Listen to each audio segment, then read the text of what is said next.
सौरभ जोशी नाम तो काफी है, नाम काफी इसलिए है क्योंकि ये एक ऐसे इंसान है जो डेली के डेली वीडियोस अपलोड करते हैं, यानी कि 24 घंटे कंप्लीट होते नहीं है कि एक नया वीडियो आ जाता है इनके चैनल पर। ये एक ब्लॉगर है। देखिए, ब्लॉगर सभी कोई बन सकता है, कोई बड़ी बात नहीं है, लेकिन एक ब्लॉगर में एक यूनिकनेस होती है जो सौरभ जोशी के पास है। वो चीज हम सभी के पास नहीं है। आदमी जब जवान होता है तो उसकी शादी होती है, और शादी में कौन इन्वाइटेड होता है? जो उसके जान पहचान के होते हैं। अब जैसे मेरे जान पहचान की जितने लोग हैं, मैं जब बताऊंगा कि भाई मेरी शादी होने वाली है तो वो लोग पूछेंगे भाई भाभी का फोटो दिखाओ, भाभी कौन है, बताओ कहाँ की रहने वाली है, क्या करती हैं क्या नहीं, वगैरह वगैरह। लेकिन जब आप बहुत बड़ा आपका चैनल हो और आप बहुत बड़े यूट्यूबर हो तो आप जाहिर सी बात है कि मीडिया पीछे पड़ जाती है, लोग पीछे पड़ जाते हैं, आपके फॉलोअर्स ही आपके पीछे पड़ जाते हैं कि भाई बताओ ना, भाई बताओ ना, आखिर भाभी कौन है, कौन है भाभी हमारी, कौन है, ऐसे पीछे पड़ जाते हैं ना। कोई दिक्कत नहीं, इन सभी चीजों का एक ही सोल्यूशन है, आप या तो उन्हें बता दो या तो आप उन्हें छिपा कर कुछ काम करो। लेकिन इसमें से जो दूसरा ऑप्शन है छिपाने से, छिपाने का काम वो लोग करते हैं जो लोग अपनी पर्सनल लाइफ नहीं दिखा सकते, वो लोग छिपाने का काम करते हैं। बताने के ऑप्शन के साइड वो जा सकते हैं जो लोग अपनी पर्सनल लाइफ दिखाना चाहते हैं, जो लोग अपनी पर्सनल लाइफ बहुत ज्यादा ऑनलाइन सोशल मीडिया पर सर्कुलेट करते हैं, बताते हैं कि हम ऐसे रहते वैसे रहते, तो वो लोग सेकंड ऑप्शन के साथ तो जा ही नहीं सकते क्योंकि वो ऐसे ना वैसे करके बात बाहर आ ही जाती। तो अब हम बात करते हैं यहाँ पर कि हमारी जो ऑडियंस है ये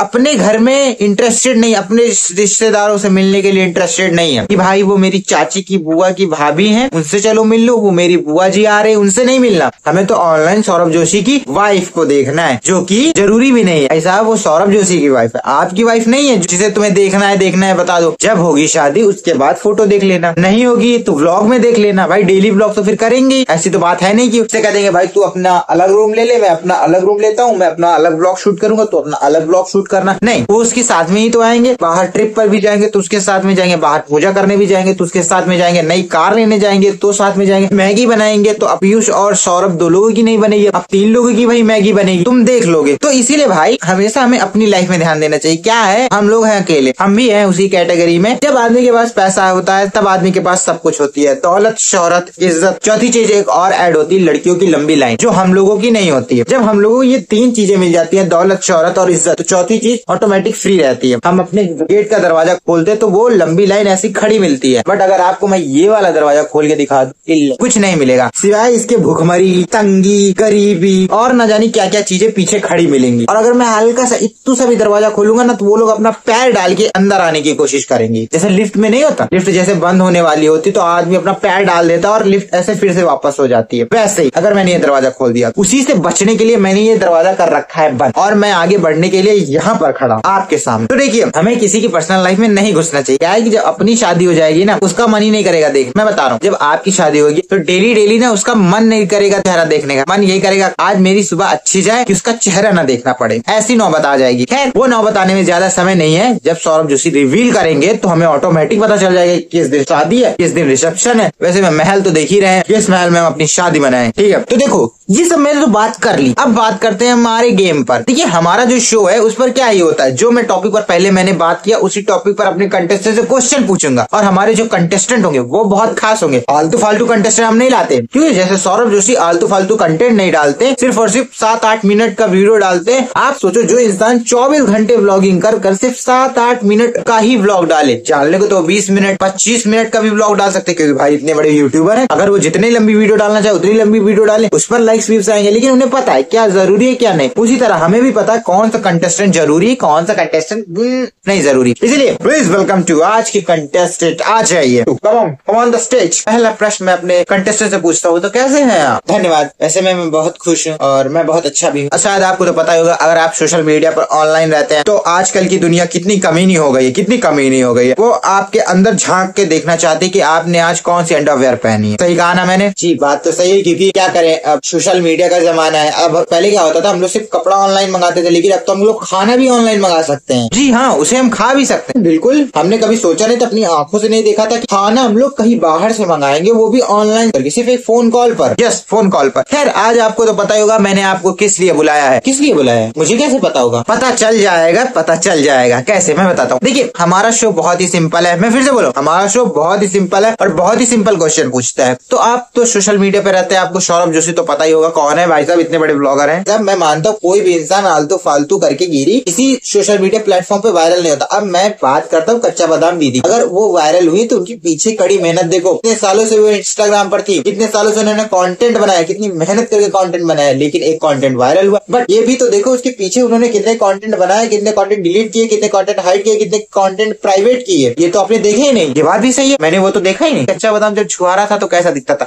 खैर ये सब बात छोड़ते हैं, बट हम ये करते हैं कि सौरभ का कैसे हैं, वो कैसे इंसान होंगे, आपको पता भी है उनके बारे में? यार मुझे नहीं पता होगा तो किसे पता होगा, आखिर हमारा शो है। इस शो पर सब चीज पहले से ही छानबीन करके रखी जाती है कि किसका बैकग्राउंड कैसा है। आपको पता है मेरे पीछे का बैकग्राउंड? जी हाँ मैं बताऊं, बताइए। आपके पीछे का बैकग्राउंड व्हाइट है, आपके पीछे एक दीवार है और उस दीवार पर एक बिजली का बोर्ड है और उस बिजली के बोर्ड पर एक प्लग है जिसे दबाने से इस कमरे की लाइट ऑन ऑफ होती है। बताइए, इतना डीप मैंने आपके पीछे का बैकग्राउंड बताया, और कोई बता सकता है सिर्फ और सिर्फ हमारे अलावा? अब मजाक कर रहे हैं और ना जी जनाब, मजाक ना ही करें, मजाक ना ही करें, मजाक ना ही करें। ये दुबई की भाषा आपने कहाँ से सीखी? ये पाकिस्तान की भाषा है। तो आप मुझे बताएंगे कि दुबई की भाषा और पाकिस्तान की भाषा में अंतर? फोन आ रहा, फोन उठाइए पहले। मेरा नहीं, किसी और का है। प्लीज भाई साहब उठाए। ओ भैया फोन उठा के दो। कौन है? मैं आता हूँ, एक मिनट। दोस्तों मैं सच बता रहा हूँ, मैं अभी फोन उठाने गया था। देखो जिंदगी में यार हर चीज मिले, हर बड़ी से बड़ी कठिनाई मिले, हर बड़ी से बड़ी हार मिले, लेकिन कुछ हारे हुए दोस्त आपकी जिंदगी में कभी ना मिले, क्योंकि वो कमीने ऐसे होते हैं ना, कभी आपको इधर ले जाते, कभी आपको उधर ले जाते और कभी आपको इधर ले जाते हैं, लेकिन ऊपर नहीं ले जाते, कभी नहीं, कभी नहीं। तो इन लोगों से दूर ही रहो। अभी मैं 20 मिनट बात करके आया, कुछ प्रॉफिट नहीं निकला। वो उल्टा ज्ञान दे रहा है भाई तुम हैवी ग्राफिक्स सीख लो, हैवी कोडिंग सीख लो। हलवा है ना भाई? नहीं हलवा है। यहाँ फिजिक्स केमिस्ट्री के फॉर्मूले तो याद नहीं हो रहे हैं और कोडिंग के मैं टैग्स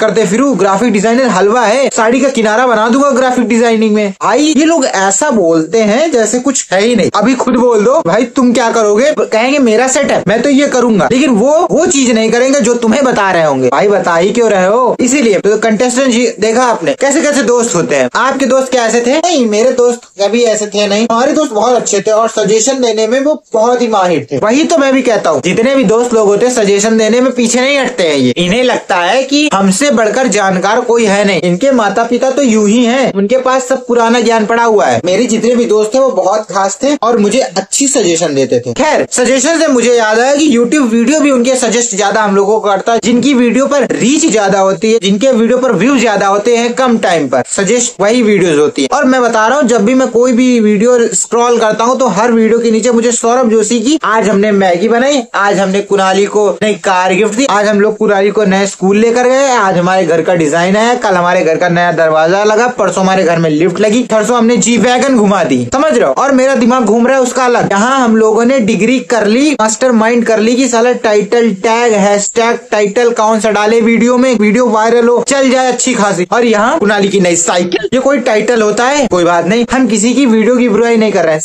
फिर से सुनिए, हमारा शो कभी किसी की बुराई नहीं करता, बट यहाँ पर बुराई करता है हम लोग यूट्यूब की। मानते हैं कोई आदमी डेली वीडियोस अपलोड करता है, उतने साल से कंटेंट क्रिएटर कर रहा है, कम से कम 2015 से, आपको पता नहीं है। आपको मैं अंदर की बात बताता हूँ, क्या लगता है सौरभ जोशी 2018 से ब्लॉगिंग करनी शुरू की है? नहीं, सबसे पुराना चैनल कौन सा है उनका? ब्लॉगिंग नहीं, आर्ट्स का। ब्लॉगिंग तो सेकंड चैनल है, वो भी बाद में खुला था 2018। ठीक है, फेसबुक पे जाना कभी उनकी पुरानी पोस्ट देखना, 2015 में उन्होंने पोस्ट किया था जब मैं शायद 4th क्लास में पढ़ता था, और तब मुझे सच बताऊं तो टच स्क्रीन फोन भी नहीं पता था। तब कीपैड वाले फोन में ना टच स्क्रीन आता था। मेरे मामा बड़ा शौक था उन्हें फोन का। वो भाई साहब अपनी पहली कमाई नहीं, वो थोड़ा बहुत ऐसे इधर उधर काम कर लेते थे, तो उसकी कमाई से वो कीपैड वाला फोन लाते थे, वो भी जिसमें टच स्क्रीन होती थी, मतलब समझ रहे, कीपैड वाले फोन की जो स्क्रीन होती है उसमें भी आप टच करके बटन्स चला सकते थे, वो वाला फोन लेते थे। तभी हम लोगों को बस ये पता था कि होता है ऐसा फोन, क्योंकि आसपास में कोई लेकर घूमता नहीं था। और उतनी समय 2015 में सौरभ जोशी के फेसबुक पर पोस्ट पड़ी हुई है, फोटो सेल्फीज कॉलेज के साथ। समझ रहे हो? वो तब से ये चीज सोच रहा होगा कि भाई मैं भी किसी दिन ग्रो करूंगा, मैं भी सोचो। वो 2015 से लगे हुए हैं, तो आज 2025 में यानी आज के 10 साल बाद वो इतने ग्रो हो पाए। किसी के भी ग्रोथ के पीछे ऐसा नहीं कि रॉकेट लग गई हो ना, अभी ने अपने हाथ पैर ही मारे हैं। तो कंटेस्टेंट जी, मैंने आपको क्या ज्ञान दिया, आपको पता चला? यही कि हमें कभी भी किसी की सफलता को देखकर ये नहीं सोचना चाहिए कि इसे तो मुफ्त में मिली, इसे तो यूं मिल गई है झोली फैला कर, ये तो लकी है, भगवान ने तो यूं डाल दिया है। और भगवान ऐसे ले भी लेता है। तो लेने देने की बात करते हैं खत्म, और बात सिंपल सी करते हैं कि हम आपको अपना प्रश्न देंगे और आपको हमें सही देना होगा आंसर। तो क्या आप तैयार हैं? मैं फिर से पूछता हूँ, क्या आप आप तैयार हैं? जी मैं उसी लिए आया हूँ। तो इसका मतलब आपके लिए धनराशि बिल्कुल भी मैटर नहीं करती है? नहीं, धनराशि तो मैटर करती है। क्या है कि अगर जैसे हम लोग मेहनत करते हैं तो हमारे अंदर जब से पसीना नहीं आता तब तक हमें फील नहीं होता कि हमने मेहनत की है, और पसीना आना जरूरी भी होता है। अगर पसीना नहीं आया और हमने मेहनत कर डाली तो उसका कोई मीनिंग नहीं है। बात सही है। अगर आपने काम किया तो आपको इनाम भी मिलेगा, अगर आपने काम किया और आपको इनाम नहीं मिला तो वो सही नहीं है, बिल्कुल सही नहीं है, प्रकृति के नियमों के विरुद्ध है वो, मुझे ऐसा लगता है। तो मुझे इस प्रश्न पर कितनी धनराशि मिलेगी? आ ही गए ना सच्चाई पर। आपको इस धनराशि की मिलेगी पूरे 12,000 रूपए। मगर क्यों? आपने तो पिछले एपिसोड में 24,000 दिए। इस बार हमारा बजट कम है क्योंकि हमारा जो भी पैसा था हमने रिसर्च टीम को दे दिया सर्च करने में कि सौरभ जोशी की वाइफ कौन है। क्योंकि देखिए कुछ समय बाद ऑटोमेटिक पोस्टें आ जाएंगी, कोई मतलब नहीं है अभी जानने का। अभी कुछ दिनों तक अपनी आंखों पर पत्थर रखकर वेट कीजिए और व्लॉग को छोड़ दीजिए कि 2 साल पहले जैसे घर की तैयारी चल रही थी कि आज डिजाइन आया, कल दरवाजा आया, परसों पेंट चूज किया, समझ रहे हो? उसी तरह अब क्या है कि 1 या महीने या 1.5 महीने तक तो ये कंटेंट फिक्स है कि अब शादी के लिए नया घर, शादी के लिए नए कपड़े, शादी के लिए नई शेरवानी, शादी के लिए नया चश्मा, शादी के लिए नई दुल्हन, ये सब चलेगा। ये सब तो उनका चलता रहेगा। अगर आपको दुल्हन देखनी तो कुछ समय बाद देख लीजिए। कोई भी प्रिडिक्ट करके कोई भी ऐसा नाम बता दूं तो आप उसी पर टूट पड़ेंगे जाकर। सपने देखना अच्छी बात, इस तरह के सपने देखकर उस पर टूट पड़ना ये भी तो अच्छा नहीं है। इसीलिए किसी भी लड़के का नाम लेना सही नहीं है। सौरभ जोशी आएंगे, वो खुद बताएंगे। हो सकता है कुछ समय बाद अपने शो पर भी हम खड़ा कर दें उनसे पूछने के लिए, खिला दें, क्योंकि हमारा शो है ही इतना इंटरेस्टिंग कि लोग आने के लिए तड़प रहे हैं। अगर आप भी आना चाहते हैं सर पहले मैं ही खेल लेता हूँ, फिर बाद में आप किसी को बुलाना। ओके ठीक है। तो प्रश्न की धनराशि तय हो चुकी है और आपसे अब प्रश्न मैं पूछता हूँ, बहुत जरूरी प्रश्न है, आपको सही आंसर देना होगा। मैं पूरी कोशिश करूंगा अपनी। कोशिश है, मुझे याद आया। सर थोड़ा जल्दी करेंगे, मुझे जल्दी जाना है। हमें भी नया एपिसोड निकालना है, हम भी जल्दी करते हैं। तो प्रश्न ये है हमारा कि क्या सौरभ जोशी को अपनी वाइफ दिखानी चाहिए? ऑप्शन सुन लीजिए, ऑप्शन बहुत जरूरी है। हाँ ना में जवाब नहीं देना। ऑप्शन ए हाँ, ऑप्शन बी ना, ऑप्शन सी कभी नहीं, और ऑप्शन डी अरे हमें नहीं दिखाएंगे तो भाई किसे दिखाएंगे? आखिर भाभी किसकी? हमारी।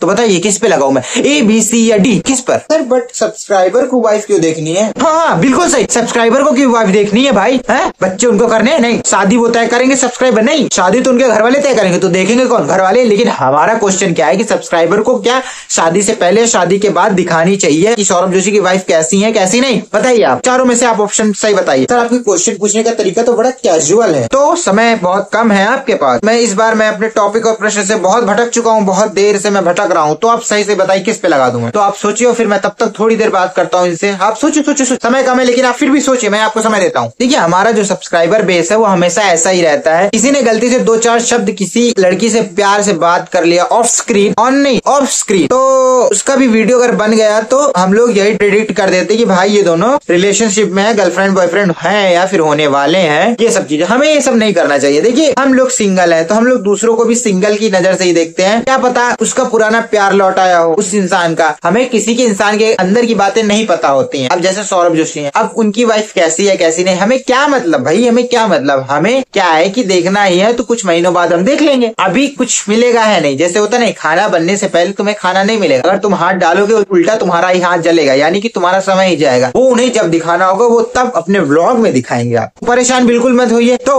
सोच लिया आपने? सर थोड़ा टाइम और अब नहीं मिल सकता क्योंकि हमारी जितनी भी रिसर्च टीम है, जितना उन्होंने इन्फॉर्मेशन दिया हमारी ऑडियंस को मैंने उतना बता दिया। तो अब बताइए आप कौन सा लगा दूं मैं, ए बी सी या डी? बताइए जल्दी। सर इसका ऑप्शन मुझे लगता है डी। मैंने बोला था ठरकपन तो ऑडियंस के अंदर बचपन से ही भरा पड़ा हुआ है। मतलब ये कैसा ऑप्शन है डी कि हमें नहीं तो किसे दिखाएंगे? अरे सब चीज तुम्हें ही दिखा देंगे तो वो प्राइवेसी के लिए क्या रखेंगे अपने पास? मुझे बताओ, शादी से पहले वाइफ का चेहरा दिखा दे, बच्चा पैदा होने से पहले बच्चे को दिखा दे कि लड़का है या लड़की, तो प्राइवेसी नाम की चीज भी तो बताओ कुछ। ऑप्शन डी, हमें नहीं दिखाएंगे तो किसे दिखाएंगे? वेल आपकी बात में दम है। तो मैं अब गुजारिश करूंगा अपने कंप्यूटर जी से कि ऑप्शन डी पर ताला लगाए। वैसे में मुझे पूरा शक है इसका ये ऑप्शन होने वाला नहीं है क्योंकि उन्होंने खुद अपनी जब प्राइवेट कुछ कारें छिपा कर रखी हुई थी इतने सालों से, उसके बाद पता चला कि सौरभ जोशी के पास बलेनो कार भी है जिससे वो इधर उधर घूमते हैं ताकि उन्हें लोग पता ना कर पाए कि ये सौरभ जोशी है। हो सकता है कि ऑप्शन डी इसका सही आंसर ना हो। तो कंप्यूटर जी लगा दीजिए इनके ऑप्शन डी पर। शांति का माहौल है, अब देखना होगा कि रिजल्ट क्या आएगा। बहुत देर नहीं कर रहा है। देर कर रहा है तो क्या करूं? मैं नया कंप्यूटर मंगा लूं? पैसे हैं हमारे पास? इतने पास नहीं है भाई पैसे हमारे पास। थोड़ा वेट कीजिए, तब तक बैठ जाइए आप, मैं भी बैठ जाता हूँ। सर मैं अभी जवान हूँ। मैं बूढ़ा हो चुका हूँ क्या? मैं भी खड़ा ही हूँ। आ गया आंसर आ गया। क्या आंसर मेरा सही है? अरे आंसर आ गया भाई, आंसर मैंने सही नहीं बोला, मैंने बोला आंसर उन्होंने दे दिया कि क्या सही आंसर होगा। मैं नहीं बताऊंगा। सर बार बार नहीं करने का, आपने अगली बार भी यही किया था कि मैं नहीं बताऊंगा। मेरा मतलब है मैं बताऊंगा, थोड़ा सस्पेंस बना के बताऊंगा। बताइए ना सही है या नहीं? सही है यार, सही है। क्या मैंने सुना नहीं। सही है यार, कितनी बार बोलूं, सही है यार, जीत गए आप 12,000 रुपए। यही आपको 12,000 दे देंगे। ये क्या सर, आप तो बिल्कुल भी इंसल्ट कर रहे हैं सर, बिल्कुल भी आप रिस्पेक्ट नहीं दे रहे सर कि जाइए आपको दे देंगे पैसे। मैंने भी पैसे जीते, ऐसे थोड़ी ना जीते, मैंने भी मेहनत की है। अरे भाई साहब इमोशनल मत होइए, मैं इसलिए थोड़ा दुखी हूँ कि नॉन स्टॉप हम अपने एपिसोड को शूट नहीं कर सकते। हमारे भी पैरों में दर्द होता है, सर में दर्द होता है, आंखें दर्द करती हैं, इसीलिए मैं थोड़ा सा टेंशन में आ गया था। बल्कि आप टेंशन मत लीजिए, आपको पूरी की पूरी 12,000 की धनराशि दी जाएगी विदाउट टैक्स काटे हुए, ठीक है? तो मैं जाऊँ? मैंने कब रोका है? जाइए, ऐसा लगता है मैंने रोका हुआ है। तो देखा आपने हमारा शो, अगर आपको भी खेलना है हमारे साथ और होना है हमसे रूबरू, तो आपको आंखें में आंखें डालकर हमारे प्रश्न का सही सही उत्तर देना होगा। तो देखते रहिए हमारा शो केबीसी, यानी कभी नहीं बनेगा करोड़पति। तो चलते हैं अपने शो को खत्म करते हैं। कैमरामैन कैमरा ऑफ करो, लाइट्स मैन लाइट ऑफ करो, बहुत हो गया बिजली का खर्चा। चलो तो चलिए हम चलते हैं। नमस्कार नमस्कार नमस्कार। सर आप क्या हुआ बताइए, फिर से क्यों आ गए आप? सर मैं इतने दिनों बाद आया हूँ और मैं वहाँ से जा रहा हूँ, तो मैं कुछ यादें लेकर जाना चाहता हूँ। ओके आइए, गले मिल लीजिए। नहीं नहीं सर, आपके साथ यादें नहीं लेकर जानी, इस शर्ट के साथ। क्या शर्ट उठा के दे दे क्या आपको? नहीं सर, मैं ये टी शर्ट ले सकता हूँ। इसे बनियान कहते हैं, टी शर्ट नहीं है ये। और क्यों लेंगे आप? वैसे मैं आपको आएगी भी नहीं ये साइज। सर कोई दिक्कत नहीं है, इसे मैं अपने दिल के पास रखूंगा कि मैंने इस शो पर पहला प्रश्न ही जीत लिया। ओके ले जाइए। मुझे तो लगता है कि अब ये मेरी शुरुआत है। पहले मेरी बनियान उतारी जा रही है और अब धीरे धीरे मेरी चड्डी उतार ली जाएगी इस शो से। तो ले जाइए, आप ले जाइए, कोई दिक्कत नहीं, हमें हम दूसरा इंतजाम कर लेंगे। यहाँ पर दूसरा कपड़ा टांगो भाई, सेट बड़ा सूना सूना लग रहा है। तो देखते रहिए हमारा शो केबीसी, यानी कभी नहीं बनेगा करोड़पति। मैं चलता हूँ। जाइए। ए भाई कुछ टांग यार यहाँ पे।